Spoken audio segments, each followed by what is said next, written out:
Welcome to the Dog Trainers Podcast, a podcast created by dog trainers for dog trainers or anyone who's ever fallen in love with man's best friend.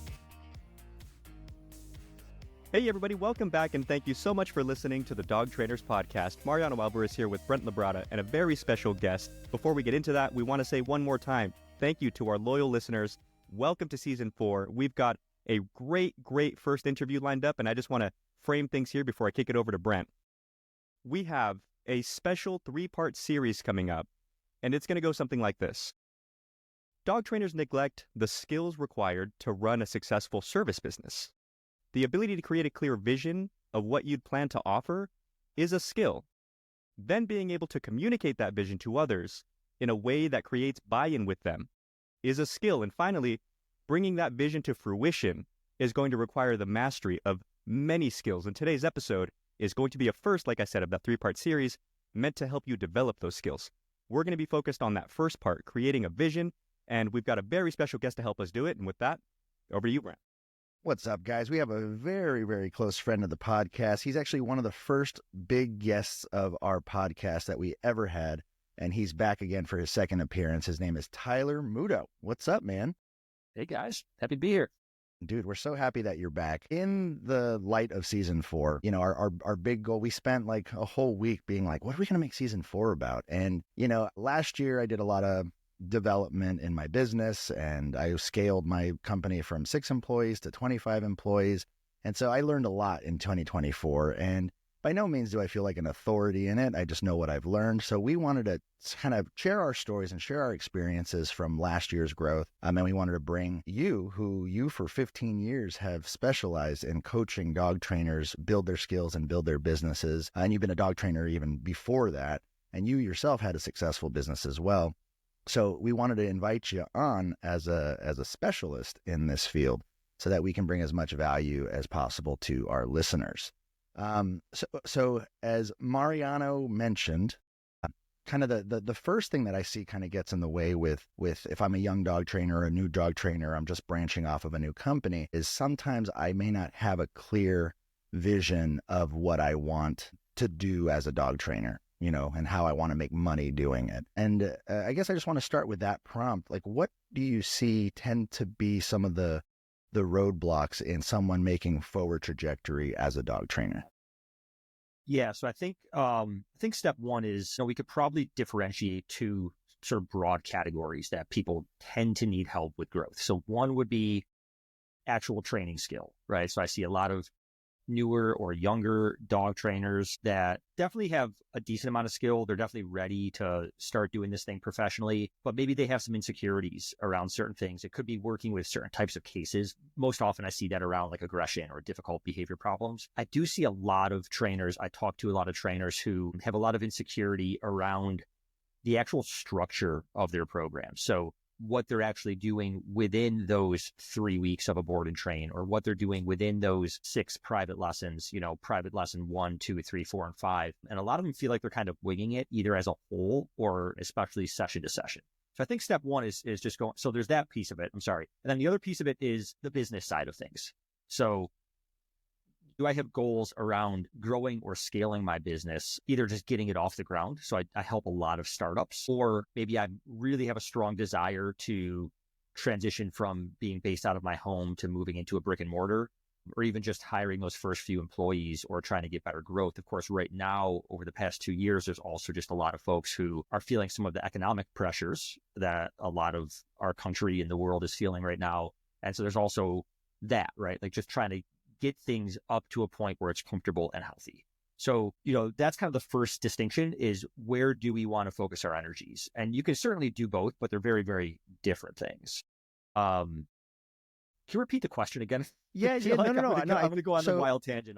So what I heard you do is I heard you break down kind of these 3 obstacles that kind of get in. Was just the actual training skill, right? Number 2 was not necessarily having a format or a system in place for how do I train a dog from A to Z, right? And then number 3 was the goals of building and scaling a business. Sometimes the vision or something may not be clear, right? So those are actually the 3 things.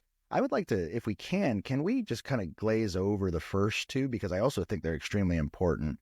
I think in our very first episode 4 years ago with you, we talked a lot about training skill. And what would you say, just so we don't have to spend too much time on it, but like, what do you feel helps people develop their training skill the most and the fastest? Yeah. So if we're talking about actual, like the training skill piece of it, like being better at training the dog, honestly, it's what I see making the biggest impact with a lot of the trainers I work with is a little bit counterintuitive. And it's almost the same answer, whether we're talking about the training skill with the dog versus like the structuring of programs, which often brings in like, how do I teach this human, right? How do I get this to work for the human?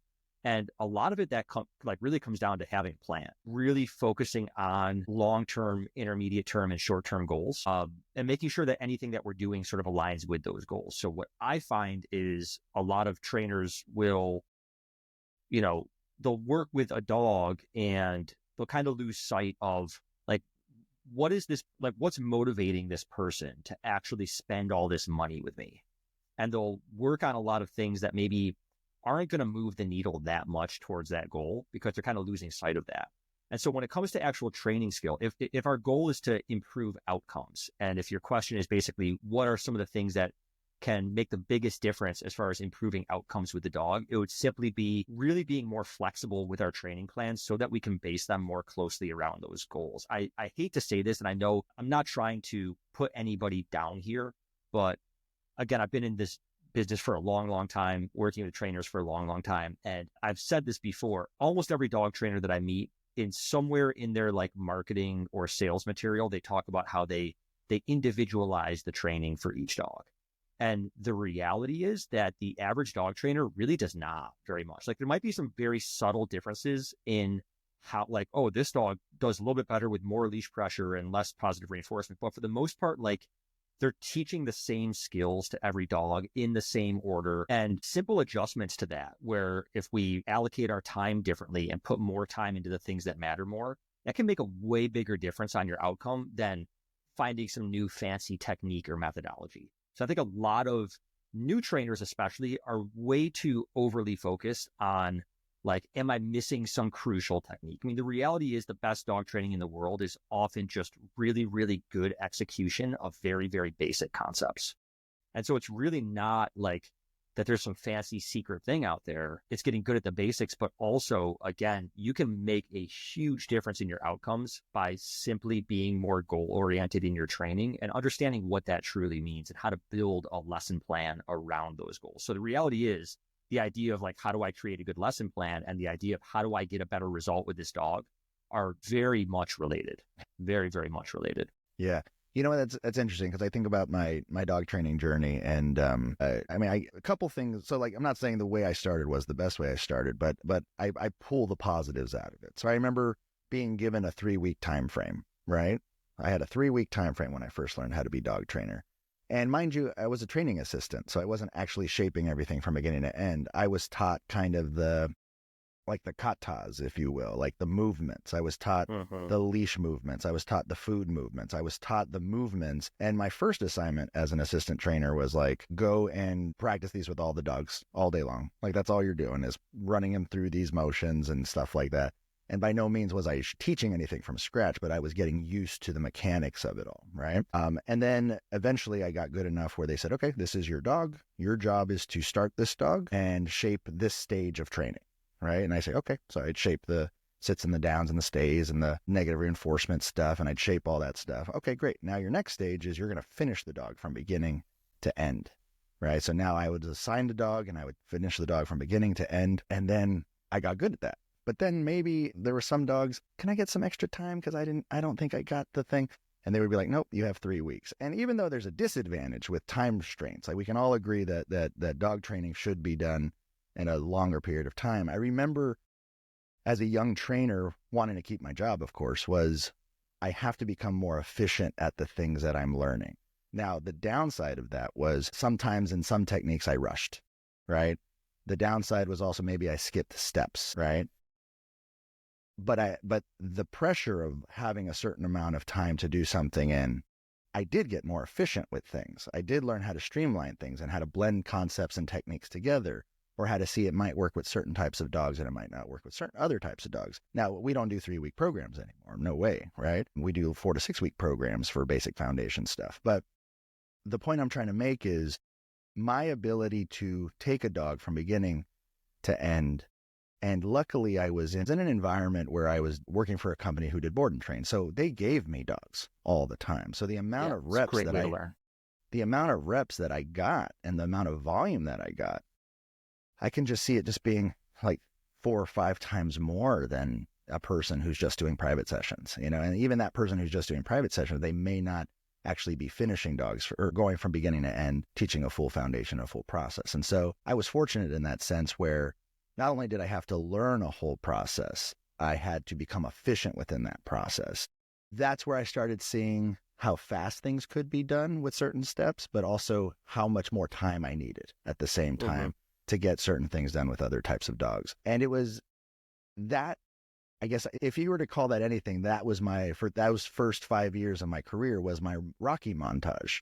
It was like me putting in the reps and punching the bag and getting faster and faster and sharper and sharper and sharper and sharper. And it was that ability that made me feel like, oh yeah, I can train dogs. I train dogs. Yeah, I can train dogs. No problem. I can train dogs better than that person, that person, that person. And it was just a big confidence boost for me, right? And I don't think a lot of dog trainers have that opportunity when they first come into the game. Mm-hmm. Yeah, no, I would agree with that wholeheartedly. I mean, I was similar. My first gig as a dog trainer was assisting somebody with board and train dogs. I didn't work with clients at all. It was just me and the dog. And the other advantage I think was at this gig, I had a lot of unsupervised time, which allowed me to kind of figure things out quite a bit on my own before I would had the opportunity to ask for assistance, because the woman I worked for she was doing private lessons all day. And so I just had to kind of do the best I could. But I love what you talk about efficiencies there. I actually deliberately did something. So I've talked a lot about we're going back 6 years or so now, but I went through a period where I became really dissatisfied with how I was currently approaching a lot of the training tasks that I had to do for clients. I just felt like I could do a lot better. And I was very convinced that I could do things more efficiently, that I don't want to say missing something, but just not looking at it from the right angle. And I actually did this thing to challenge myself. So I was at a point in my business where my primary role was to coach the trainers that worked for me. So I wasn't doing the private lessons. I wasn't training the board and train start to finish. I was overseeing that process and making sure everybody else kind of felt confident in what they were doing and developed their own skills. But I did this thing where I chose one day a week where I blocked off my day and I had my sales team, my office team, book me one client for that day. And the idea behind it was I could spend an hour with this client. I might spend 4 hours with this client. I don't know till I meet the dog, but I've got one day to make as much difference as I can make for this person. And if I only have one day, what matters? What's going to move the needle for this dog? It's not that I couldn't do follow-up, but the idea was to give myself that one day to just lock in. Sometimes I would have the client stick around. Sometimes I would have them leave and come back, but I just had one day and it could take me 2 hours, 3 hours, 4 hours. And I was actually able to accomplish some really remarkable things, but it was also a very enlightening experience for me and really started to form the basis of what became sort of the later evolution of my training, where I was, again, much more goal-oriented, much more looking at, where do I need to be at the end of this program? And what are the things that are actually going to get me there? And anything else that's not going to be a big needle mover, right? I think this is the thing that a lot of people get hung up on is they go, okay, well, yeah, but this other thing, it's going to help because X, Y, Z, but it's yeah, but how much is it going to help compared to other things? And we have to weigh that against the time and energy involved in doing it. Yeah. And so if putting time into this thing that's only going to move the needle a little bit is taking time away from getting reps in on something that's going to move the needle a lot, you're actually at a net loss. And it's it's these little things that people just don't realize how a small change in how you are approaching the problem that client has presented to you can lead to a massive, massive difference 4 weeks down the line. Here's another just very simple but tangible example I'll throw out for you guys. And I know we kind of want to move on to probably some more business oriented stuff, but I recently was working with a couple trainers that had a difficult board and train, very fearful type dog. And I did a phone consult with them early on, kind of told them where I think they need to spend their time. And I met with them a few weeks into the program, and we're kind of going over some things. I don't want to go over like the whole thing because it'll take too much time. But one of the pieces of it was like, this dog needs to be muzzle conditioned. And they're like, yeah, I think they were like towards the end of their second week of a board and train. And they're like, yeah, we haven't totally started that yet because he's not really that comfortable with us like reaching around his neck. So to be able to like get that muzzle on. And I'm like, okay, but why haven't you started anything else? And so in their mind, it was like, we can't start the muzzle conditioning until we do that. But for me, it's like, yeah, but like week one, you could be getting that, you could put squeeze cheese on the inside of a muzzle and have that dog stick his nose in it. Like there are all these other steps that you could be doing so that even if it's not till week 3 that you can reach around that dog's neck, once you do that, everything else is installed and you're ready to rock and roll. And all of that comes down to planning ahead, knowing what you need to get to your end goal, and then locking in on those things and what order do I need to teach those things. So now what's going to happen is they're going to be in week 3, who knows where they can finally reach around that dog. Great, I can reach around the dog's neck, but the dog's still uncomfortable sticking his nose in the basket. And now that's going to take another week. And now they're way behind schedule, whereas they could be weeks ahead of that by simply planning the order of their training a little bit better. And like, that's a massive difference. Like having a dog basically like, boom, muzzles on at the beginning of week 3 in a 4-week board and train versus like I'm still only like 50% of the muzzle conditioning at that point. The difference that's going to make in your outcome at the end of 4 weeks is immeasurable. I mean, it's really, really remarkable. And it has nothing to do with like, oh, but you need a better technique for how to get the dog comfortable with reaching around, or you need a better technique for muzzle conditioning. It's just, you didn't think about what you needed to do carefully enough, and you didn't plan ahead, and now you're behind schedule. Let me ask you a question. Tyler Muto, for those of you guys who don't know, has been doing online mentorship programs for the past, 4 or 5 years?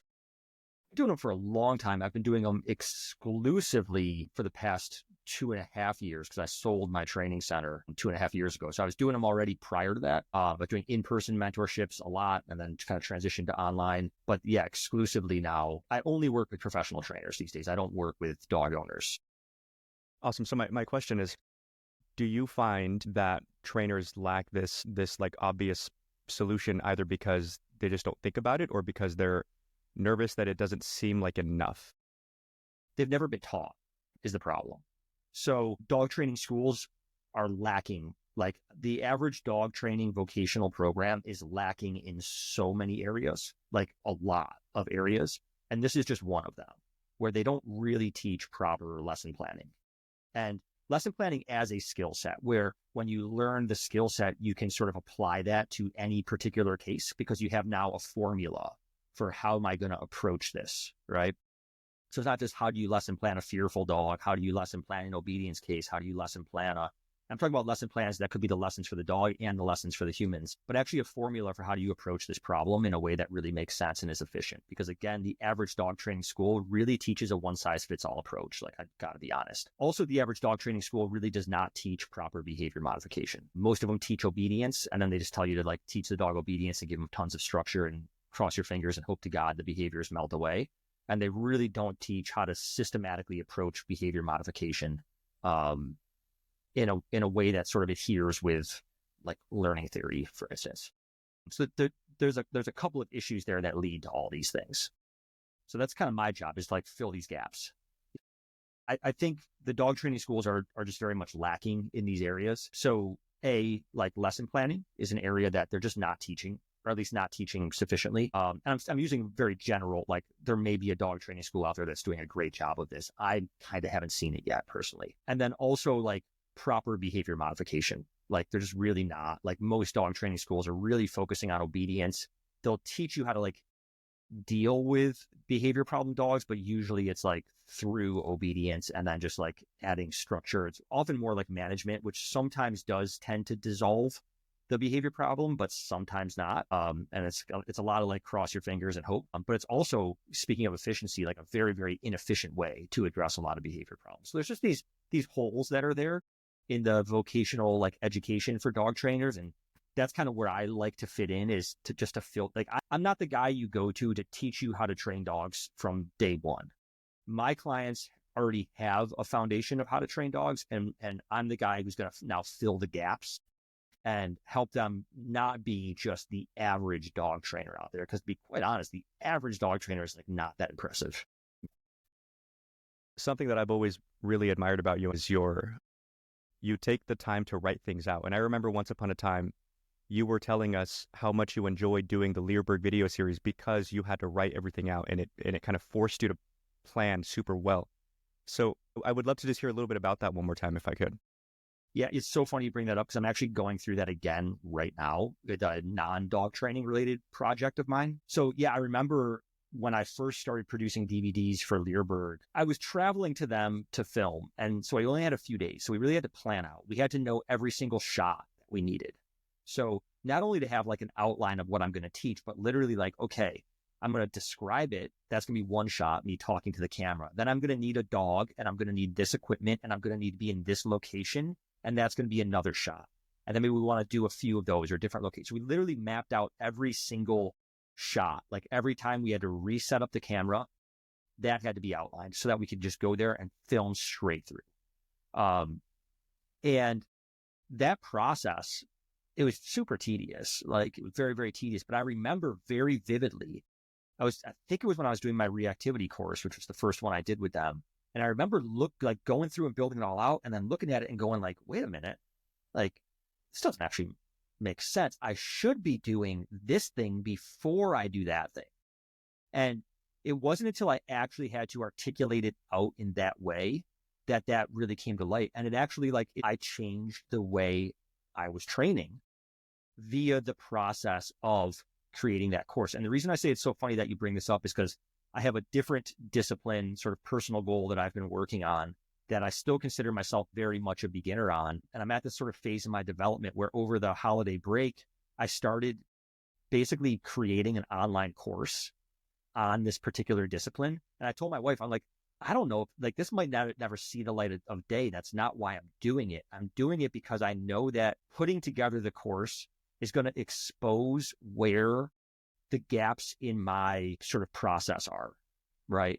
I'm doing it to enlighten myself. That if I think of it this way, like if you go to college, high school, it doesn't even matter, right? High school, and you're in a certain segment of learning for whatever classes, like you're learning about American history, right? At some point in time, your teacher's going to be like, okay, like pick a famous figure from this period in time, and you're going to make a report or a presentation on them. I mean, these days it'll probably be PowerPoint. Back in my day, we used poster board, right? Glue sticks, construction paper, cutting out stuff, right? Anyways, but the point is, part of the learning process in school formally was you have to put together a presentation and educate the rest of the class on it. And in almost any like educational program, that's part of it, right? But when we're entrepreneurs, when we're sole proprietors, nobody's ever telling us to do that, right? And so we're learning, we're reading books, we're doing all these things, but like, when do we ever go, okay, now I'm going to put together a presentation, right? And so the act of doing that is really, really enlightening. So I've actually been building this online course. It's a non-dog training related thing. And again, like it may never see the light of day. It doesn't matter. I'm doing it because I wanted to put myself through college on this particular topic. And if I was doing that, I'd have to do some kind of a presentation at some point. I'd have to have a thesis. I'd have to be able to argue my stance on something. Why are you doing it in that order? So on and so forth, right? It's an extremely powerful path for self-improvement and development when you're trying to develop a skill in that way. So it's like, hey, I'm getting really good at working with reactivity. So I'm going to outline this as if I have to teach somebody else, like another professional trainer, my process of dealing with reactivity. And you'd be really surprised, like what comes to light. And you have to be really honest with yourself about it too. Like you have to be open to recognizing that like you may not have the perfect process here. You know, that's really interesting. Everything you're saying, I used to do with group classes. Like when I thought I understood something, then I'd start a group class, and then I'd try to see what holes I had in my understanding, you know, in those classes. And then I would build that group class out until I felt I understood, you know, or until I found all those gaps. And that's so interesting. This idea of like, maybe it even sounds like a cool practice, like every couple years, record yourself teaching a very broad concept or like coming up with an online course or whatever it is. I think that's awesome because it's like you're putting your knowledge and you're developing a bit of an accountability system. But here's my question. So the second thing you talked about how some people don't have an actual process, right? And that's kind of what we're describing now, is we're describing how when you finally map out ideas and say A, B, C, D, E, in that order, and then sometimes you might have to swap F with B and stuff like that. Like those efficiency models that we try to develop in our head, sometimes it's a temperament thing. Like I've met people who it's just their temperament to be like, how can I do it better though? But how about better? But can I do that better? Right. But then there are some people and they've been training dogs for 40, 50 years. They've done it the exact same way. Like they haven't bothered trying to make it efficient because it works for them. Right. So that's one point. And then the other point is this was made to light. So when we did about a year and a half ago, we did a seminar with Michael Ellis called The Art of Teaching. I talked a lot about connecting with clients and teaching clients and working with clients and going through like hard things with clients. Yeah. And Michael's a master also of articulating very difficult topics in very easy to understand ways. I mean, he is phenomenal at that. It was a really, really fun experience for us to host and be a part of and speak at. But the other thing that just blew me away is how many people are running group classes with no curriculum, and how many people don't know what they're doing in 4 sessions with their client. Like, as you mentioned, absolutely. Literally just wing it every session. Yeah. And I'm just like, how do you guys not like and to your point, the reason they don't have a plan is because they were never shown. They don't know what they don't. Not only were they not taught how to lesson plan, they were never taught the importance of it. And I think, so it's not their fault, right? It's just like nobody ever said like, hey, like the reason you're not getting the same as good of results as you could, again, you're not missing a method. It's like, you're just not allocating your time properly. The reason your client's not doing the homework is because you're giving them homework they don't care about because it's not related to the goal they came in with, because it's just the same homework you give every single person that comes in, right? Like it's just, and they're just not taught the importance of it. I do want to just segue a little bit though, like on this same topic, but over to like the business side of things, right? Because the same thing applies. Like I just put out a 2-blog series on my blog about sales and marketing. And I see the same exact thing when it comes to, for instance, sales, where people are like, yeah, like I don't understand why my numbers aren't better, so on and so forth. And I know like dog trainers don't like talking about sales. Like we always want to be really good dog trainers, but like you can't help people if you don't get them enrolled. Like it's really hard to also help people when you're stressed every day about your like financial security. Like, yeah, like I'm very passionate about dog behavior, especially on like a theoretical level. Just really like making money. Like I'm not going to lie. At the end of the day, like you do have to be good at sales if you want your business to thrive. And I'm amazed at how many dog trainers have never actually paused. Like they put so much energy into like, well, what's the better dog training technique? What am I going to, what's the methodology for reactivity? I got to find the methodology. And like a lot of them have put zero thought into like, what's my sales technique? What's my sales methodology? When I do this free consultation with somebody or this free initial phone call, or when I'm emailing them back after submitting their contact form, like what is my strategy there? Have I thought that through? Have I watched a couple of YouTube videos for some top sales guys and just see what other people out there are doing? And kind of back to what we were talking about of like writing this stuff down and articulating it is when I'm working with a trainer on their sales process, the other reason that I say it's important to do this is because I say, listen, someday, if all goes well, you're not the one doing your sales anymore. Like you're focusing on the dog behavior, the piece that you want, and you're having somebody else handle the sales for you, or you've just got somebody else that's doing it with you. Like you're doing some, but also your other lead trainer is doing some of those consultations. And you have to be able to communicate to them, hey, this is what to do at the free consultation. This is how this is supposed to go. Otherwise, you're going to have wild variations in closing rates between different people. I worked with a business last year, like midway through the year, that had 3 or 4 different people doing their like consultations for sales, which is really what the free consultation is. It's a sales meeting. Like, let's not pretend. But there was no process involved. So they had one person batting like 40%, one person batting like 75%, right? And the other piece of this is, until we started working together, they didn't even know what those numbers were. So kind of 2 huge points here is, one is like develop a process, write it out, whether we're talking about sales or what's your strategy for the content you're going to create for social media or whatever it is. Like, actually have a strategy. Like, even if it's not the best strategy, like if you've taken the time to sit down and put together like a bullet point, like, hey, these are the things that I want to make sure I do when I do this free consultation. This is the order I'm doing them, and this is why I'm doing them in that order.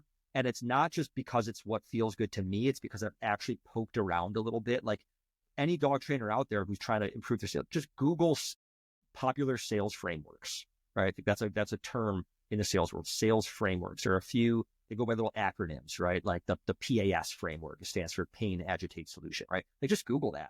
There are like Harvard Business School puts out free articles on these things. And you can go, okay, cool. Like, let me, this, like the PAS one works really well for dog trainers. Like, it fits into our model well for what we're trying to accomplish with dog trainers. And you go with clients and you can say, okay, cool. Like, let me look at how I'm handling my free consults. How does they align? How do they align with that framework? Does it make sense based on what I just learned from Harvard Business School, right? Like, and again, like, it doesn't take a tremendous amount of time and energy, but to actually have done something and then you can tweak it is really, really good. But the other piece of this puzzle, to go back to like the very beginning of this conversation when Mariano was kind of framing this whole thing, right? Of like, where do we even start if we're like, oh God, I need to scale my business. I need to grow. My numbers aren't where they should be. You know, my P&L's down from 2 years ago, whatever it is, right? And then there's all these different things like, should I focus do I need to tweak my website? Do I need to change something in my social media strategy? Is it my sales? The very first starting point for me, when I have a trainer who contacts me, or like, yeah, like I need help in my business, right? The very first thing I want them to do is just give me some data. Get me some data. Because if we're talking about efficiency, like I love, Brent, that you've mentioned several times the word efficiency, because I'm like obsessed with efficiency. You want to know where I learned that, right? From you. From Mariano. No, from you. When we came to interview you and you were talking about Pareto principle. I'm obsessed, man. At the end of that, I'd researched the shit out of Pareto principle. The last 3 seasons we've been talking about Pareto principle because of you. So welcome back. I appreciate that, man. Appreciate that. It's good. It's good. But so like step one is like, let's gather data. Like, as a very simple, like if I think of like just the average person that comes to me, it's like, okay, I want to know like month to month over maybe the past year or so, and you should be able to get these stats easily. Like, how many visitors are coming to your website? Like, unique visitors. Okay. And then ballpark. I don't need exact numbers, but ballpark on a monthly basis. How many contact forms are you getting? Or like whatever your lead generation is, whether it's a contact form or an email or a phone call, like how many are you getting? And then like whatever the next piece is, if it's like, okay, then I need to take that contact form and get them enrolled into a free consult. Well, how many free consults? And then, okay, how many actual sales? And we can start to look at this. And one of the benefits that I have, I think one of the benefits of working with a coach in general, or some kind of a consultant in general, is I get a bird's eye view. So a lot of people, they don't know what is normal, like industry normal for them, right? I do. I've been working with professional dog trainers for 15 years.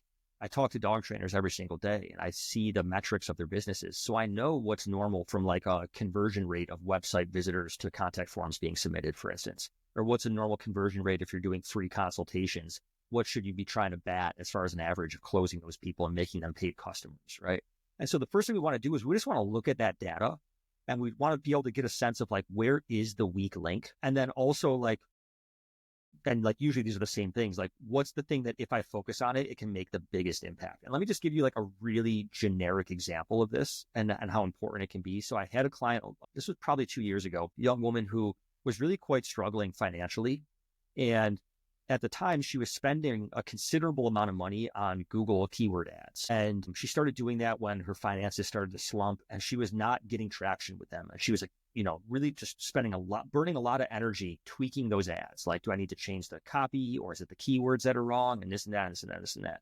So I had her gather this data for me and it was abundantly obvious that like the moment she flipped the switch on those ads, her website traffic went through the roof. So people are clicking the ads, but a lot of that traffic wasn't converting. Like they weren't going to the contact form.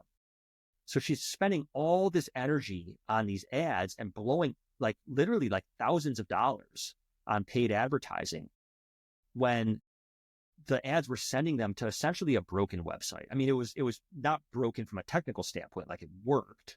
Like you clicked on it, the website would come up, but it wasn't doing its job well, right? And again, it's like work with trainers all the time. I look at all these different websites. I see the websites of people that are thriving, websites of people that are struggling. And I'm like, what matters? Like, what can we focus on here? And so we ended up tweaking a lot of stuff on the website.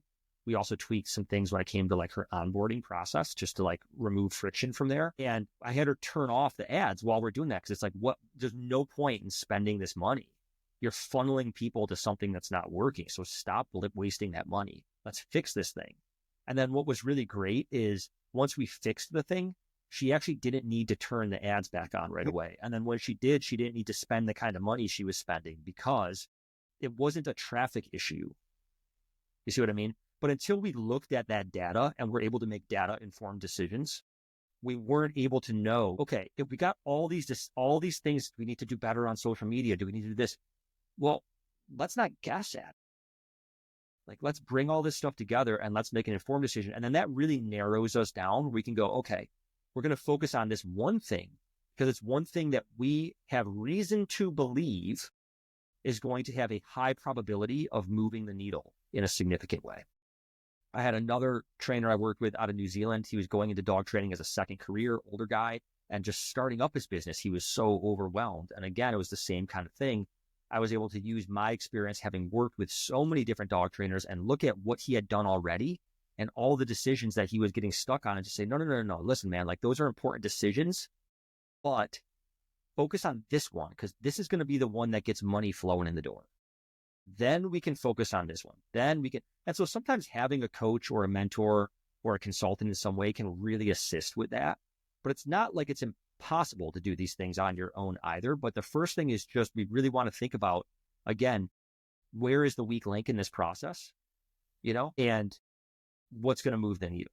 So whether that's our training process with the dog, whether that's in those free consultations, like our sales meeting, like where's my weakness here? Where do I tend to lose people, et cetera? Do I even have a process for it? A lot of trainers don't, like they really don't. The trainers I meet that are thriving, like one very consistent thing is like they approach whatever it is, whatever that sales meeting is, whether it's on the phone or the free consultation, they approach it with a sales mindset, right? Not with this is an evaluation that I'm giving you for free. It's like, no. This is a sales meeting. And the evaluation is part of my sales process because it's the part of my sales process that we call demonstrating value. And that's a piece of a sales puzzle and it has a place in it. It fits before this and after this, and it fits in there for these reasons, but it's part of an overall sales picture. So it's still, we're doing the consultation. We're still providing that value to the customer, but in our mindset, that's a secondary thing to what is the overarching goal. And the trainers who really thrive are the ones who truly understand that. And they've put thought into those meetings because they understand they can't help that person if the person doesn't enroll. And we can't help people for free because then we wouldn't be able to survive, right? Like it's just not the way the world works. Money matters at the end of the day. And as you talk about that stuff, Tyler, the stuff that keeps standing out to me boils back down to how much you took the time to write everything out, because these metrics that you're talking about, I understand you're not writing them, you're just finding them and collecting them, but process... They are writing them. They do. I need them to send it to me in an email so I can review it. And then they have to write that, which brings it to their eyes too. Right, exactly. And what I was going to say was at some point you sat down and wrote out that as a step. What I need you to collect for me is X, Y, Z. Mm-hmm. And what I wanted to just hear you riff on, hopefully, was the value of asking those questions. In my opinion, one of the biggest mental shifts, evolutions, whatever you want to call it, that I've had this last year was learning how to ask myself better questions, dog training related, not dog training related. And I wrote down a few from a program that I did. A shout out to my friend Clark Kegley, who does this program, owns it. It's called Metamorphic. And I wrote down a couple of them. I'm only going to say like 2 or 3 because they're his and I don't want to step on him too much. But just as an idea, a questionnaire that I have to fill out myself is, how would you describe your current self right now in 4 sentences or less? And then another one is, how do you think your closest friends or family would describe you in 4 sentences or less? And just little things like that allow me to think of the discrepancies between what I think I bring to the table and what other people apparently think I bring to the table. And then that opens up a whole conversation about, we were talking about creating a vision. And it's really easy, especially for someone like me, because I'm very kind of like stoic by nature. And I come across unfriendly sometimes, I hate to say. Not on purpose, obviously, but it makes me acutely aware of the fact that what I'm attempting to do isn't necessarily what I'm doing. And then I have to spend time closing that gap. And that's just one example, but I'd love to hear your thoughts on the value of good questions. Yeah, man, like if there was like a second runner up to my obsession with efficiency when it comes to like dog training, one of the skills that I always say, like if I could teach my dog trainers a single skill, it would be asking the right questions. So I know you're talking about in the context of almost like a self-review, which is like also amazing. We're going to come back to that in a second. But even again, just to circle back to like, if we're trying to improve our training skills, a lot of that first piece of the puzzle of like, hey, what do I need to focus on? What are my goals here? Like a lot of times if one of my trainers on staff were to come to me and be like, hey, I'm working with this client. I'm at this point. I'm a little bit stuck on what to do. I would ask a question. They'd be like, oh, well, I don't know. Well, what happens when the owner does X, Y, Z? Oh, I don't know. I'm like, okay, cool. Like go ask those questions. And then if you still don't know what to do, come find me. And more often than not, they'd go and they'd find out that information. And all of a sudden, like, yeah, I know what to do now. And so that's what I want them to learn is, again, like how to gather the information that they need. And so now back around to like developing ourselves or developing our business, like absolutely. And I think a big piece of what you just described is like would fall under the category of what I would call self-review. And if, man, like when somebody comes to me and they have whatever goal it is, if there's one discipline that I could instill in anybody that will make a massive difference, it is to have a process of self-review and reflection. If you want to get better at anything, self-review and reflection.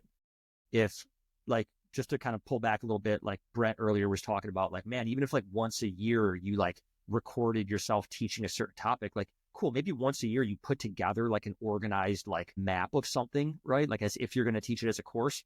But by all means, once a year of recording yourself, no. You should be recording yourself on a regular basis, right? So again, if somebody comes to me and they go, man, like this actually like literally happened. I had a client last year that their issue was they kept running overtime on, especially like their first meeting with clients.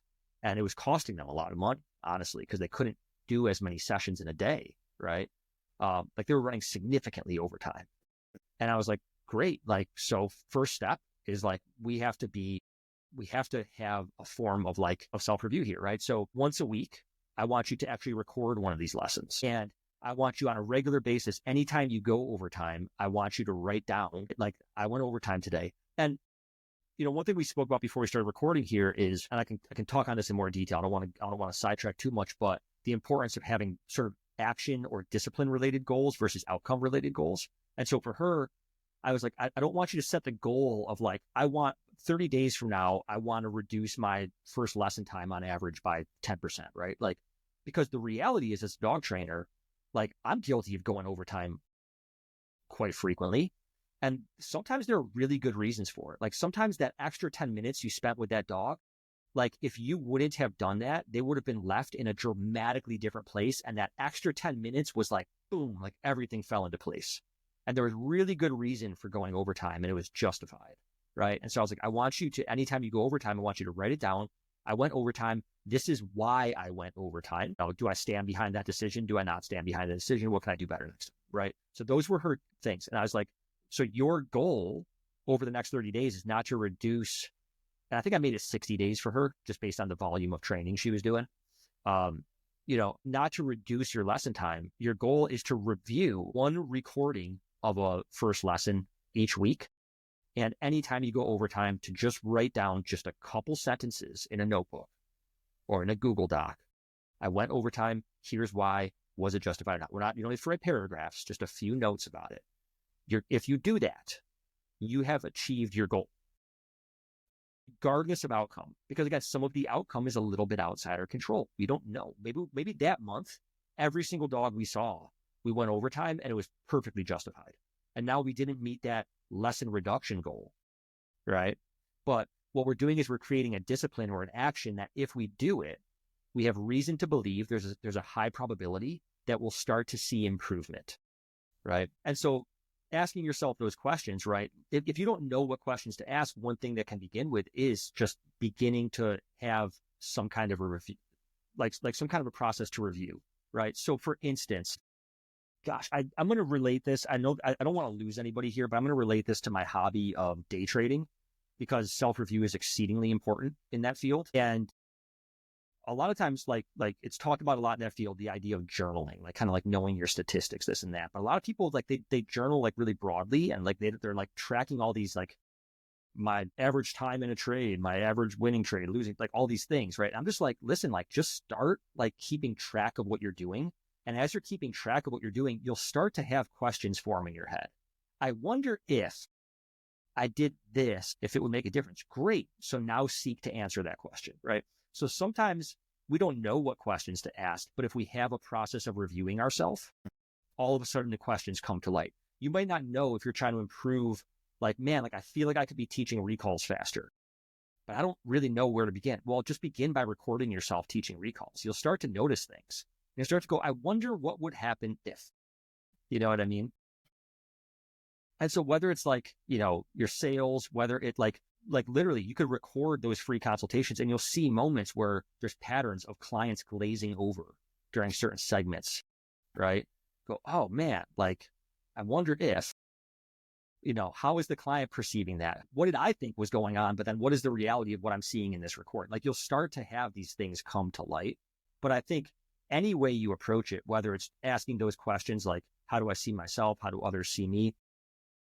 I think depending on your goal, the review process is going to look different. It can take on many different forms, but as a broad concept of having some form of self-review, I think is, if you could only do one thing, it would be that. I often tell people the thing that I credit most with what made me, like, at the height of my career, I was seen as like a real innovator in the dog training world. Like people thought I was really good at training dogs, right? Like I don't want to like toot my own horn here, but that's what it was. And what I credit with getting me there was the fact that early in my career, I started recording myself for YouTube. By the way, speaking of like things that make me sound old, like DVDs and such, when I started putting videos on YouTube, YouTube was 1 year old, by the way. But I was recording myself, and then I'd have to edit that footage down. And I wasn't doing it with a goal of improving myself as a trainer, but what was inevitably happening was I was watching myself train dogs over and over again. And I would see things and I'd be like, ugh, why do you keep doing that with your body? Or why do you keep saying that filler word or whatever? And I inevitably started to make adjustments because these things became apparent to me, but they only became apparent because I was recording myself. When I day trade, I screen record myself on a regular basis, or I take screenshots after I'm done and I mark up every single action I took and why. I do that every single day. And so this stuff can be extremely powerful. Now, as a dog trainer, you're not going to have time to record every single training session you do, right? But if you have a specific goal, if you say, my goal is to get better with the dogs, great, then like record sessions when you're working with dogs and just try and hit like one a week that you review. Record every one, just pick one and review it. Because some of them will be boring as hell and you never know till after the fact. Just build the habit of hitting record. And then same thing with lessons. If you're trying to get better with teaching your private lessons, like start recording yourself. Man, it's almost effortless to do. Like I'll watch my recordings back, like laying in bed. And I watch it on QuickTime. I like scroll with my fingers on the trackpad and go and fast forward until like a meaningful moment. Like I can record a 90-minute day trading session and I can review it in like 25, 30 minutes, just laying in bed. You know what I mean? Like it's not that hard. But if you build a discipline around doing that and you make a goal of, I'm going to do this every day, trust me, you're not going to see improvement overnight. You will improve. You will start making changes to your actions. So like your brain is on this reinforcement loop, right? Like as we improve, it feels good. And as we improve, it feels good. Like if I'm speaking for myself, when I was a younger trainer, you know, I was ADD all over the place, you know, like I didn't have the self-discipline to do the, but I was anytime I meet people, they're like, man, you're so organized, man, you're so this. And anyone who knows me deeply, you guys know I'm not organized. I'm the same way. People always think I'm way more together than I am. Yeah. But what happened is I learned how to, you know, it's like I play one on TV. Like I play organized on TV in a way where it's like I was shown the habits of discipline and self-assessment through sports and dancing when I was a kid. And then when I was a dog trainer, I learned those things by having a mentor, right? Like I working for someone who gave a shit about their business, who wanted to improve things.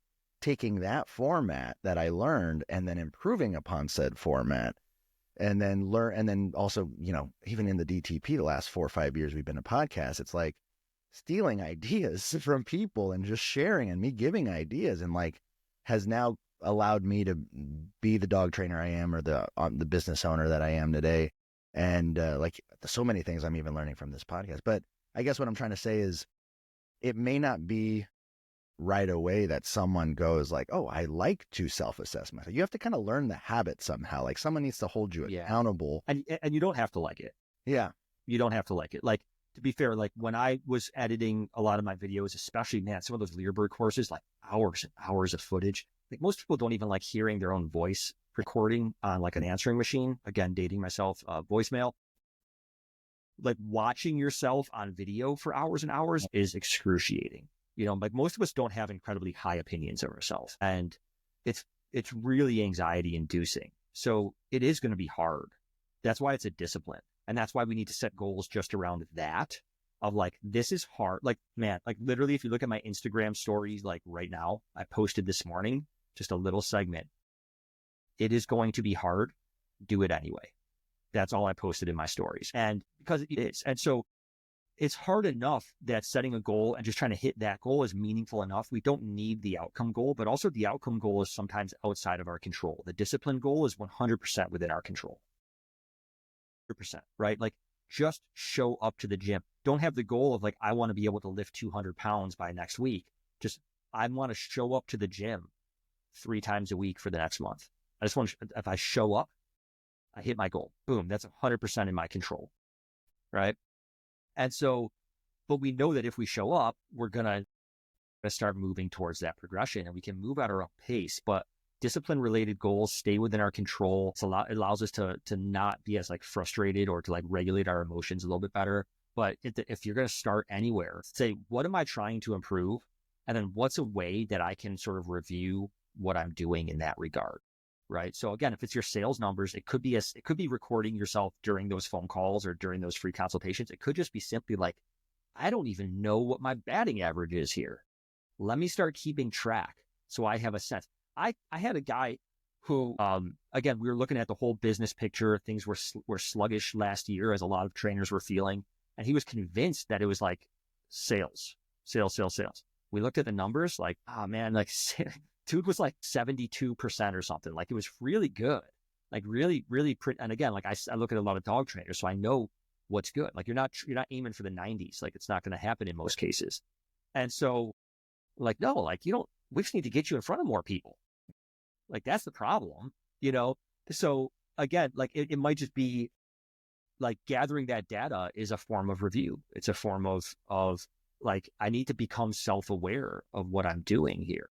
But having some process of review is extremely meaningful. And then again, we can get more in depth from there. We can ask those questions. I don't want to get sidetracked here, but just to go back to Mariano's 2 questions there about like, how do I see myself versus how do other people see me? One practice that I started doing as well is, and this maybe is like less businessy and more like personal, but I think we all have aspects of ourselves that maybe we're not like the most thrilled with, or we look back at things we did or how we handled certain situations and we're like, oh, man, like I didn't do great there. Certainly can apply to management, right? Like, man, I didn't deal with that employee situation better.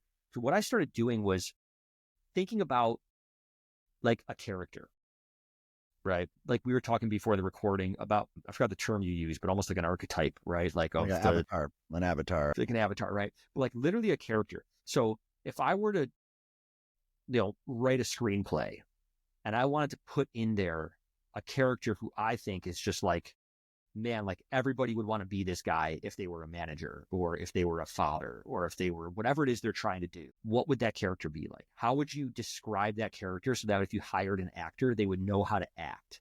How would that character handle certain situations? How would that character's like, if it were like one of these like not like reality shows, but like the sitcoms that are filmed like reality shows, and they show like almost like people's lives, right? Like, what would that character's morning routine be? Like, what would that guy do first thing in the morning? What would that guy do, midday when he was feeling X, Y, or Z? How would that guy handle this particular situation? Like, actually write those things down, right? And then say, okay, cool. So like, what of those things can I do? Like, what's an easy one that I can be like, I'm going to do this just like that guy? Because I think we might have this opinion of ourselves, like, I'm the kind of person that tends to get too defensive in management situations. It's like, okay, cool. So like, what does it look like for somebody who doesn't get defensive? How do they respond? And then can we start acting that way so that over time we start being like, no, but I'm the kind of person who does X, Y, Z, right? Like, I'm the kind of person who does wake up and exercise, right? Or I'm the kind of person who goes to the gym 3 times a week. Like, you might not be that person now, but you can be. And when you start doing those things, it starts to change your identity of yourself, right? Or instead of being like, I'm the kind of person who sets a resolution and doesn't follow through, but like, okay, but can we make it achievable? Can we make it small? Can we make it something that's easy and obvious for us, right? Like I said, like for me, I remember when I was first trying to get myself back into fitness, especially after I had my kids. And I think a lot of like new dads, or new parents in general, like those first few years, it's kind of hard, right? Yeah, you get that baby weight on, right? And getting back into a routine. And literally, I remember I was just like, you know what? Like, it's not even going to be about like anything. It's just, I have to put my body in the gym. And I remember there being days where I'm like, I don't want to work out. And then stopping going like, but that's okay. I don't actually have to. I just have to put my body in the gym. That's all I said I needed to do. I'm going to be the kind of guy that goes to the gym 3 days a week. I didn't say what the hell I was going to do when I got there, right? But that was the starting point. I made it something that I wouldn't avoid doing. So you can look at this character and just be like, okay, what piece of this is something that like I actually think is accomplishable for me that I can also sort of break down to a degree that's like very, very accessible, easy for me to remember, and also easy for me to accomplish. Like, I'm removing the roadblocks from it. And I think there's a huge application of this when it comes to, again, like management, for instance, which I know we're going to get into in some of the later iterations of this series. What is that awesome manager? Like, maybe there's even a character out there that you already think of. Maybe you really like Captain Holt from Brooklyn Nine-Nine, or you want to be like Ted Lasso or something, right? Like, okay, cool. Like, how does Ted Lasso handle this kind of thing? And then like you said, like, you play the role, right? Like, you might not feel like that person, but if you play the role enough, you'd be surprised, right? You'd be like, I was just watching a clip of Dave Chappelle talking about the first time he met Jim Carrey, and he was like super pumped to meet Jim Carrey, but it was while Jim Carrey was preparing to play Andy Kaufman, and he was insisting everybody refer to him as Andy, and he was acting like Andy, like even when they're not filming. And Dave Chappelle talking about how disappointed he was because he didn't really get to meet Jim Carrey. He had to meet like Andy Kaufman basically. But it was just like, hey, I'm going to do the things that Andy Kaufman does. And that'll help me to identify as that person and to kind of behave as that person. But we can all do that with ourselves. And so like literally one of the things I did for the new year over Christmas break was kind of write down a caricature. There were some things that I wanted to work on within myself that I was like, well, you know, what would the kind of man that I'm like striving to be like? What are some actions that man would do that are sort of like relating to the kind of goals that I have, right? I'm not going to get into details because they're kind of personal things, but like, what does that character look like? Like, if I could play that role in a movie, what would that role be? What would that character be? Cool. Like, let me just try to play that role. Let me try to be Jim Carrey preparing to be Andy Kaufman. Let me look at these things on a regular basis, be like, oh, that's right. I need to do this kind of thing. It may not feel like me. That's okay. I'm just playing that role. You know, what is that role of somebody who cares about sales? What does that person act like? You know, what are the things that they do? How do they prepare before they go into those meetings? Like, just pretend you're that person for a minute, if that's something that you're striving to improve upon. This lesson that you're telling us like resonates in me so much, so freaking much. It's I'm just like, yep, because it's stuff that I've been working on. I wouldn't say I've mastered it in any way, but it's something I'm in process of doing, exactly what you're saying, because, you know, as an entrepreneur, it's like I literally made a shift 6 months ago from being the not present boss to being the super present boss, you know, and like, what would someone I respect do? You know? Yeah. Well, they'd be there. They'd be there. They'd help it around. So like I said, no more privates, no more this, no more that. I'm at the office and I'm helping, and I work for everybody, you know, I pay them, but I work for them, you know, and just changing that mentality has created such a better culture for my company and has created such a better connection with my employees. Everyone works harder. Everyone's happy. And all I'm doing is I'm mimicking the character that I was shown through my mentor when I was a kid. That's it. Yeah. You know what I mean? You're playing a role, you know, and this stuff, And, you know, like going back to like writing things down, like, you know, I've gotten a lot better about journaling. This is my journal. It's almost done. I have another one lined up, ready to go. And I think, you know, again, like a starting point, some form of self-review. So one thing I started doing is I think like a lot of people's, or at least my aversion to journaling is we often think of it as like this very like this diary, right? Like we're sharing our innermost secrets. And boy, I've got like a wife and kids. Like I don't want, what if somebody else finds this thing and like opens it up? Like that can be really embarrassing. You know what I mean? But then I realized like it doesn't really have to be that way. So what I started doing is like I write down, not every single day, but when there are meaningful days, you know, what from today do I want to make sure I carry forward? Like what from today do I want to make sure I don't forget? And this could be something you did really well or something that you didn't handle so well. And that you want to, like, what can I have done better? And so like, I literally just have all these notes of like, you know, like little, like just random notes of sometimes it's like just a few sentences, but things like what I post, this is like a little peek behind the curtain, but like things like the little meme that I posted on my Instagram stories today, that's actually from my journal. Like those little quotes that I've been posting recently, like they're actually written to myself. So I'm like, you should blah, blah, blah, blah. The you is me. Like I'm talking to me. You should do better about blah, blah, blah, blah, blah. There are some things today that I wanted to make sure that I did or didn't do that I knew were going to be really difficult. And so when I was kind of preparing for my day, that was my thought. It's going to be difficult. You got to do it anyway. Don't expect it to be difficult. Like I'm talking to myself, posting some random pieces. Some of it's way too personal to post, but like I'm posting some random pieces of these things, but it's not me giving like sage advice to other people. It's me struggling with these things myself. These are things from my journal, but the journal is also this bit of self-review, right? This bit of like, not just thinking about this character, but like literally writing it down and then saying like, what piece of this am I going to do today? Like what part of this is achievable for me right now? You're not going to make a million changes all at once. Pick one that's easy, pick one that's doable and that you're going to remember and start somewhere. But again, this is self-review. My screen recordings are self-review. Recording myself training dogs is self-review. Like everything starts there. So if our conversation here is like, how do I think like a leader? Anybody who's out there as a leader, I assure you, is doing self-review. I got my Buffalo Bills mug right here, right? Josh Allen, MVP. I assure you, after every single game, what does he do? What does he do after every game? He's watching the tape. He's watching the tape. And if you ask any player on his team, they will tell you he is an amazing leader. He leads that team. And any good athlete out there, like you mentioned, Brent, that like you take a lot of stuff from your early years of athletics and dancing, right? Even as a dancer, there's a reason that dance studios are lined with mirrors. It's not out of vanity. It's because you need to see your own body. If you can't see yourself, you don't know that your arm is out of position or your leg is out of position. I used to do some dance too back in the day, by the way. Went to School of the Arts, had a lot of opportunities. And again, that's a form of self-review. So I think the linchpin here is to actually be having something, whether it's a journal, whether it's recording yourself, but start somewhere. Because if you don't know what your goals need to be, you will find goals when you start reviewing yourself. You'll start noticing things, go, okay, cool. So now my goal is I need to fix that thing that I keep noticing.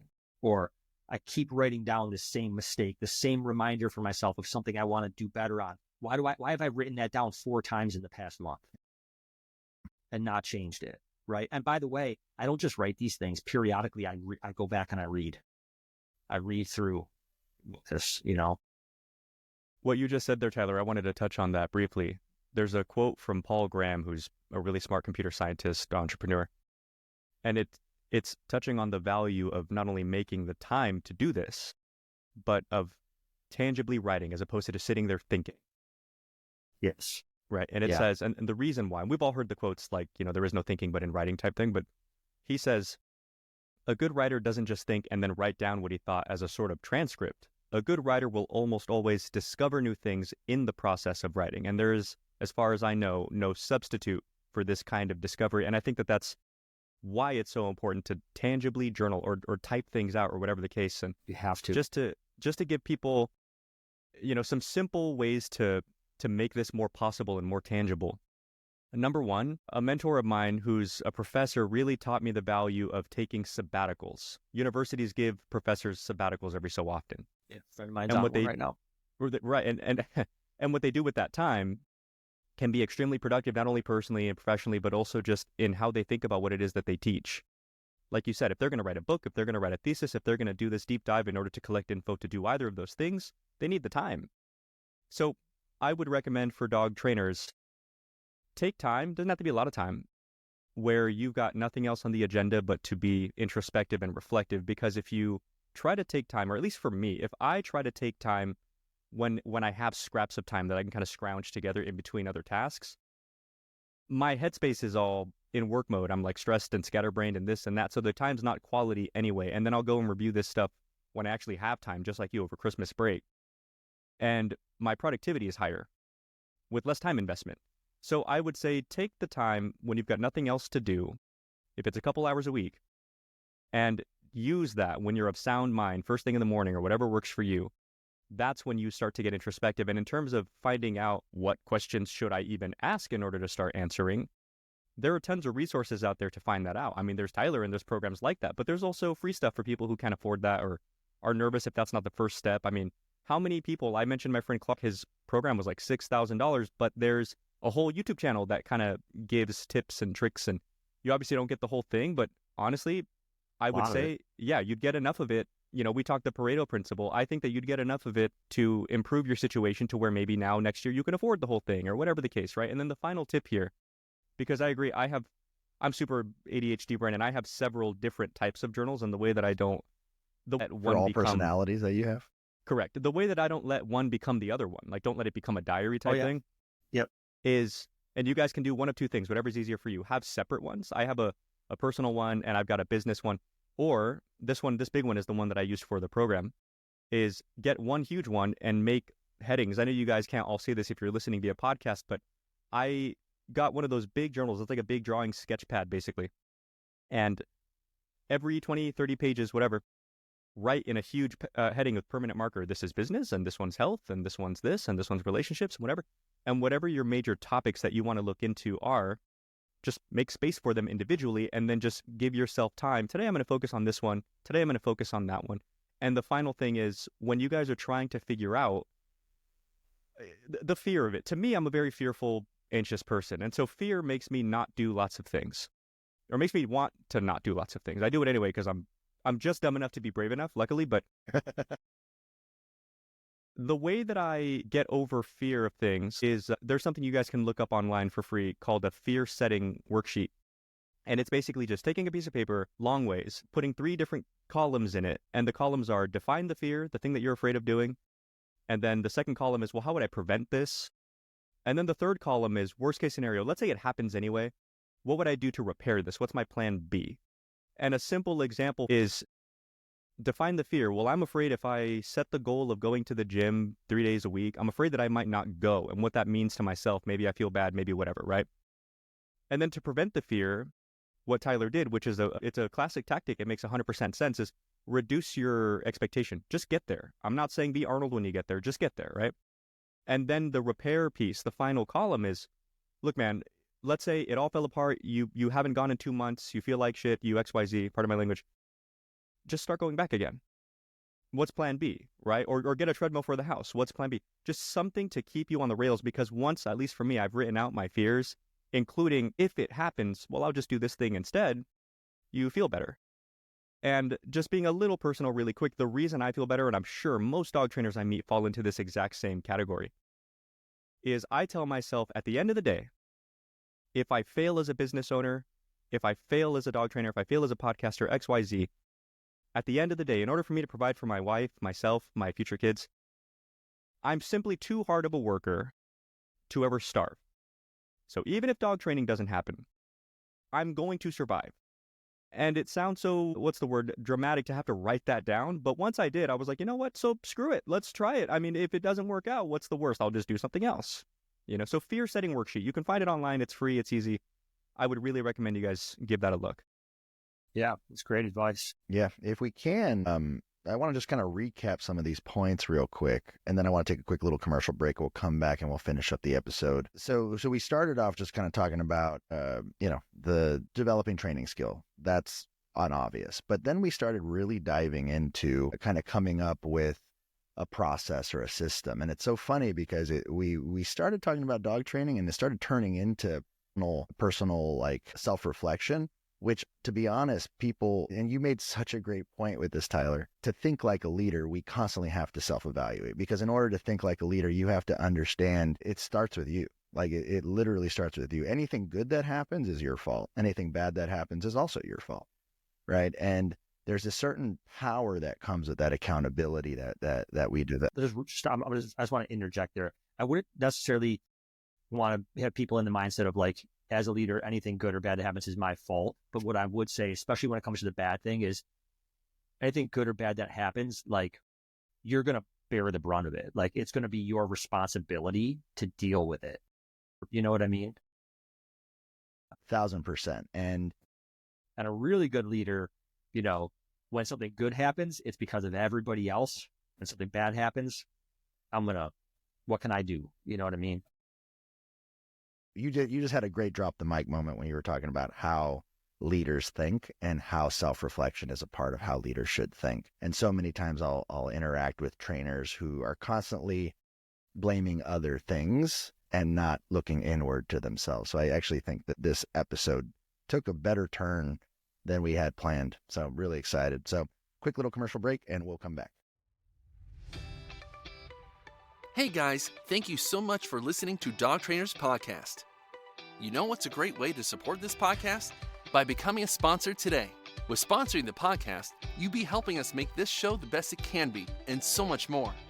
From hosting more local events, traveling throughout the country, and connecting with trainers from around the world, ultimately getting you, the listener, more of the content that you love. For more information, please contact us at dogtrainerspodcast@gmail.com. or visit our Instagram page at Dog Trainers Podcast. Thank you guys, and now back to the show.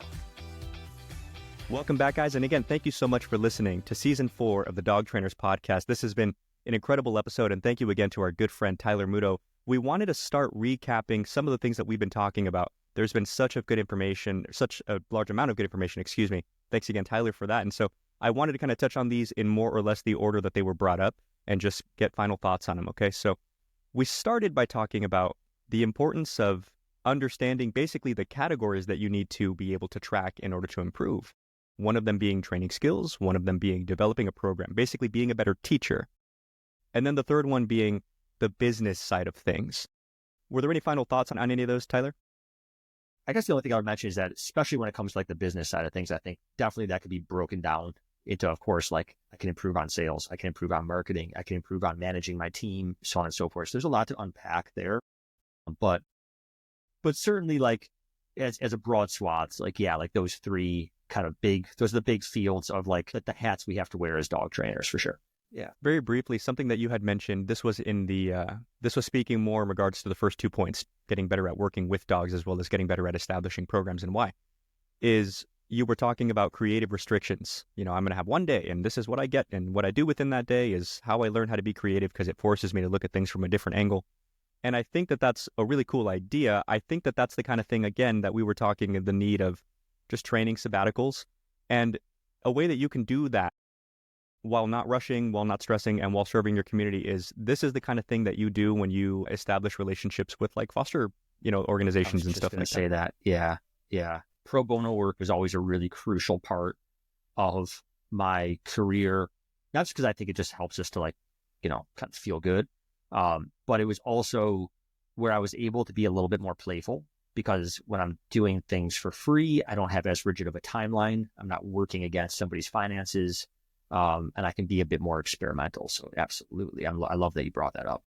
And just keeping things in a playful headspace, like you were talking about. I think it's important to treat things like play as people, because then you give yourself the space to be creative. And, again, at least for me, because I'm a very stressy person, but it gives me the space to be playful in terms of my attitude, and I just have fun, and just work doesn't have to feel like work, right?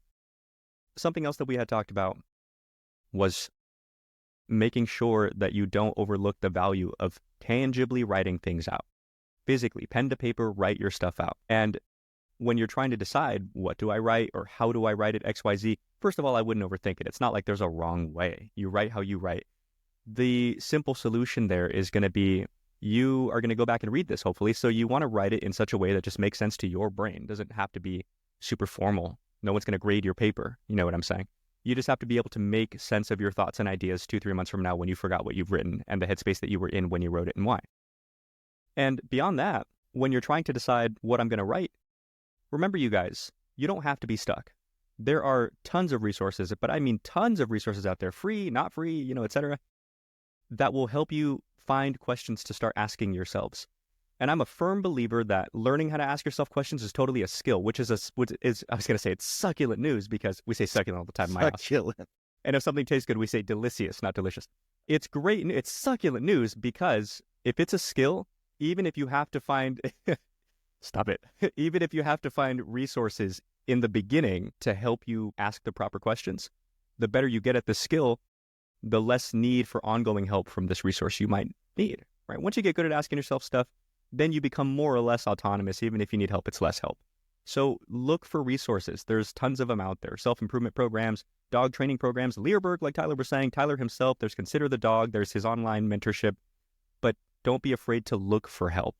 Yeah.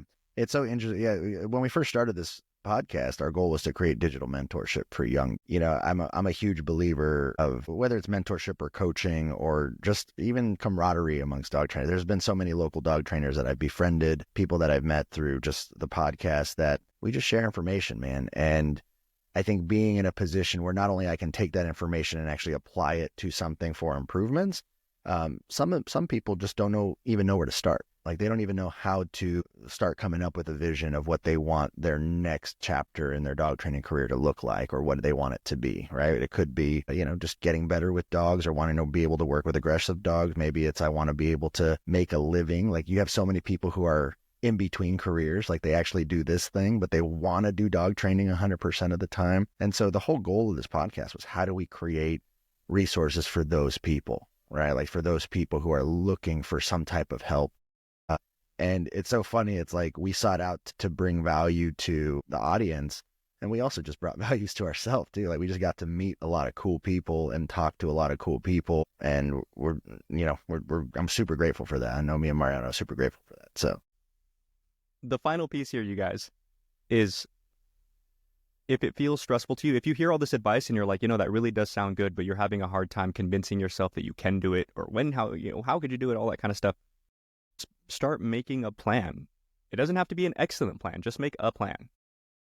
Tell yourself, the second half of Saturday, since it's the weekend and everybody's lessons are pretty much done by 3, even though it's a busy day, I'm done kind of early. Take a couple hours before you go home or before you shut it down for the day, and start planning. Tell yourself, okay, I'm going to start asking myself this, or to Tyler's point, I'm going to start collecting data surrounding my website, my blog, my Instagram, my whatever, right? Once you've done that, then start refining the plan. But I think that's something most people need to hear in general when it comes to speaking to clients, when it comes to making an outline, when it comes to anything. Stop trying to get it perfect right away. It's not going to happen. And because you're so stressed about it, you're going to waste too much time on it. Because when you write the rough draft of it, quote unquote, just having to finish it somewhere and forcing yourself to close it out somewhere is going to make you rethink the previous paragraph and the previous, and so on and so on. So get into the habit of just making something as a complete thought. Refining it is much more practical and much faster and easier than trying to get it perfect square one. Can I interject there for a second? I love that idea. And it brought me to something I was thinking about actually quite a bit recently. So first off, again, this idea of journaling, right? Like, we talked a little bit about journaling, or using some kind of journal as self-review. I have this journal that I use for a lot of things, but I also have, I consider all the screenshots I take of my day trading activity to be a journal. And if I look back at that, when I started it compared to right now, it's really different. What I was writing in the beginning, as I kept doing it, I started realizing, okay, I'm writing things that actually are not that important, or I need to write these other things that I didn't write before, but I was thinking about it. I wanted to look back at it, and it wasn't there. And so, to Mariano's point, just start doing it, because you'll get better at doing it through the process. Nobody's great on day one. And what made me think about this recently was, I was watching the Netflix stand-up special of, I'm going to butcher his last name, Nate Bargatze. Never watched him before, right? So I'm watching this special because I know a lot of people that like him. I do love stand-up, and I know he's getting really popular. And so my wife and I watched it, and this guy's 45 years old, and he's got this huge Netflix special, and he's just crushing it. Like, if you haven't seen it, it's hilarious. Really well done. But think about this guy for a minute. You can see, like, wow, this guy's so good at comedy. Like, Netflix picked him up, blah, blah. He's 45 years old. This guy has been slugging it out since probably he was a late teenager or early 20s trying to make it as a comic. You know, you look at a lot of these people that, like, all of a sudden they got this fame, but it's not like he decided at 42 years old he wanted to be a comedian, and at 45 he's got a Netflix special. Like, he probably wasn't that good when he started, but he started. And he did it, and he did it, and he did it, and he refined, and he refined, and he refined. And I assure you, he probably recorded a lot of his shows and watched them back. He probably had some self-review. So kind of same thing with, like, any kind of, like, if you just want to start journaling, like, just start doing it. Like, it doesn't really matter. The beginning of this journal looks way different than the end as far as, like, how I was writing or what I was doing. One other strategy, though, that I wanted to throw out from just a journaling standpoint, because I do think journaling's, like, mega powerful. Like, once I started doing it consistently, well, a couple things, like, just on the concept of it being powerful. I always use this quote. I stole it from LA Fitness. I used to go to that gym, and it used to come up as an advertisement for their personal training. And the quote is, "What gets measured gets improved." And it's actually such a powerful quote, because I actually noticed that when I was working out, I actually asked them if I could have one of their notebooks that they give out with their personal training. And they just gave me one of the notebooks so I could keep track of my reps. And without even having a goal, or, like, all I wanted to do was be fit. Like, I wasn't trying to get bigger or stronger, but the act of keeping track of it, like, I found myself pushing for that extra rep, or going, you know what, I think I can add that extra. I did 25 pounds. Let me do 27.5. And it's just, there's something about our human nature. There's something about our psychology that once we start keeping track of something, we just get this weird inner drive to, like, improve upon it. It's really, I don't know why it happens, but that's why I keep saying, like, if you don't know where to start, this idea of, like, how do I think more like a leader? If you don't know where to start, like, the very first thing is to have some kind of review. And, like, trust me, like, you'll just start improving things. You won't even have a goal of what you're trying to improve. You'll just start improving things, but the goals will come. Like, you'll see things that you actually want to change. But what I was going to say specifically about journaling is, like I said, for me, this began as, it's not like a diary of, like, innermost thoughts. It's just like, these are things that I don't want to forget. Well, how do I know what I don't want to forget? Well, chances are there's a time of day. Instead of we put, like, 3 p.m. is when I'm going to block off this hour period where I'm going to do self-reflection. A lot of people, they're laying in bed and they're having a hard time falling asleep because things are rattling around in your brain. That's your brain. That's your own psyche telling you this is something we don't want to forget. If you keep a notebook next to your bed, and when whatever's rattling in your brain, you write it down, watch your brain stop circling on that thing. Like, it's incredible. The moment you put it on paper, your brain quiets, because now your brain's going, like, okay, cool. I don't need to repeat this over and over again internally, because it's there now. It's kept safe now. Now we can relax. For other people, it might be, they find themselves in the shower. They're having these thoughts, these circular thoughts over and over and over again. They're ruminating about something. So maybe you have that practice that when I get out of the shower, right next to my dresser, when I'm getting dressed, is my journal and my pen, right? So just make it really convenient, but make it at a time that's very obvious for you. And if you don't know what to put down, it's those things that are rattling around. It's those things that are rattling around in your head. Those are things that your brain's having a hard time letting go of. And again, when you go to articulate it, you'd be amazed how much clarity there is. Or I should say, how much clarity there isn't. And you have to pause for a minute and go, man, like, how do I really want to state that? Like, you think it's clear in your head, but it's not. There's these, like, disjointed thoughts. And when you have to put them together in cohesive sentences, it brings clarity to it. But those are the obvious times. Keeping that notebook accessible, whether it's next to your bed or if you get out of the shower, or maybe it's when you drink your morning coffee. You tend to sit there in a chair and these thoughts poke around. So wherever you sit for your coffee, that's where your journal stays. And again, I'm not writing things that if my family saw it would be embarrassing. It's just like, hey, yesterday this thing happened and I did a really good job of it. And here's why I think it went. Here's the thing that I think I did that I want to remember to do more of that in the future. Or here's the mistake I made and I want to remember that I made that mistake so I don't make it again. And a lot of it's just career oriented stuff. It's not like, it's just really not, it's not juicy. You know what I mean? Like there's nothing in there that's embarrassing or whatever. But I'm making it super easy. The other, I'm just going to throw this out there. Weird thing for me, I'm left-handed, and I don't know if there's any lefties out there. Okay, Mariano's a lefty. So, man, like the way we have to move a pen across paper is a little bit different. Yeah, it smears yeah. Yeah, right. When I have a pen that I really like using, actually, I'm more consistent about journaling. You guys are bonding. But even if you're right-handed, though, like having a notebook that you like and a pen that you like using, and I don't use fancy pens. The Uniball Jetstream is the jam. Like that's what I use, and it just makes a difference for me that like it's an enjoyable experience. I'm using a pen that's smooth to write with, that I feel good writing with. That I have a notebook that feels good in my hands, and I like the size of it. I don't mind investing. My wife and I, we went to Toronto for our anniversary last month, and I very specifically, my one goal there was there's this store that sells like really nice pens and notebooks. And I knew this notebook was getting towards the end. And that was the only thing I told her I wanted to make sure I did in Toronto was I wanted to hit that store up so I could buy a new notebook. They're not cheap there, but they're like these really nice notebooks that come from like Switzerland or something like that. I just knew I wanted, they're like, it's like $35. Could I get a cheaper notebook from the store? Sure. But this is an important piece of my life. I want a notebook that I'm like, can't wait to break into that notebook. You know what I mean?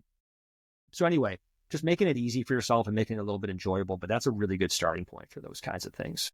Yeah, you're kind of reducing the RAM in your brain, right? It's this memory is floating around and it's eating up your energy. Just put it down. And don't worry about what it looks like. It'll change its form. My trading journal of my screenshots last year, I think I did 780 pages in a Google Doc of screenshots and notes. And if you look at the beginning of it versus the end of it, now granted, there's a lot of screenshots, so those take up a lot of space, but it really morphed. I mean, it really morphed. But also what the interesting thing is my activities, my operations in the market morphed too.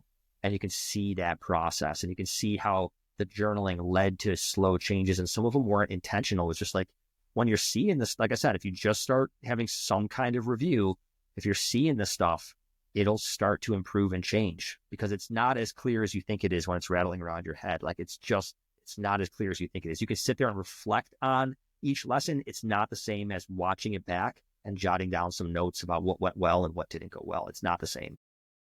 Agreed. I love that, man. That's a great start to this series. I think we answered a lot of questions. Throughout the next couple episodes, we want to talk about like how do we come up with a vision of what that next chapter looks like. We want to talk about even talking to our staff, or how do we build staff and build team and build camaraderie. We want to talk about, maybe we might even jump into sales, or how do we attract clients to want to do business with us once we have them sitting in front of us, right? It's always funny because I always see these ads of like, do you need more dog training leads? Do you need more leads? Do you need more leads? But no one is teaching anyone.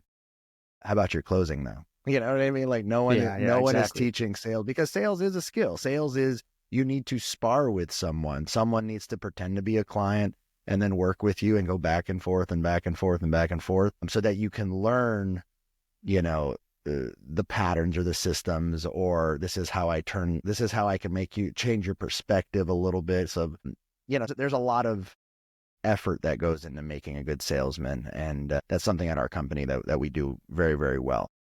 Yeah. I think, there are so many things that do fit nicely into like general sales practice, but I also think there are some really unique considerations in our space as dog trainers. I think, again, for myself as a coach, that's one of the things that I like to bring to the table is like, yeah, you can go to like a sales webinar, but like that person's never, like, they don't understand dog training. Like they don't understand the unique needs of our customers and the concerns of our customers.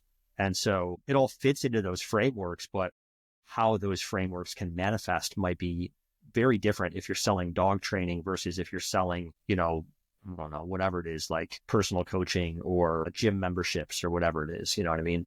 Yeah. And it's we'll talk about it in the next episode, but just how me and Mariano make jokes about it all the time. It's like so many times we get people who call us and they go, oh my God, we're so happy that you answered. Number one. Number two, they go, we're so happy that you actually are listening to us and not just pitching us programs over the phone, or like, just, we're so happy that you're a real person on the other end of this phone call. And just even touching on that, because those are really succulent conversations. Succulent. Hey, that catches on like wildfire. You guys are making fun of me right now, but I'm people already love hooked, that. man. Yeah, I'm already hooked. We're going to be using Succulent. that for sure. You have to accentuate the S, but yeah, thank you guys so much. We really hope that you enjoy. Yeah, right. We really hope you enjoyed this succulent episode, How to Think and Plan Like a Leader. Be sure to check out our follow-up episodes. We've got some other really cool topics for you guys. We hope that you enjoyed this. We love you. We appreciate you. Be sure to subscribe to it. Be sure to review it. Be sure to tell us what you think in the comments of Instagram at Dog Trainers Podcast. Thank you guys so much. This is Mariano Alvarez, Brent Labrada, and our great friend, Tyler Muto. See you guys next time. Thank you for listening to the Dog Trainers Podcast, a podcast created by dog trainers, for dog trainers, or anyone who's ever fallen in love with man's best friend. We really hope that you enjoyed this episode and can't wait to be back with you guys. Be sure to follow us at Dog Trainers Podcast on TikTok, Instagram, and YouTube. And don't forget to punch the hell out of that subscribe button and leave us a review.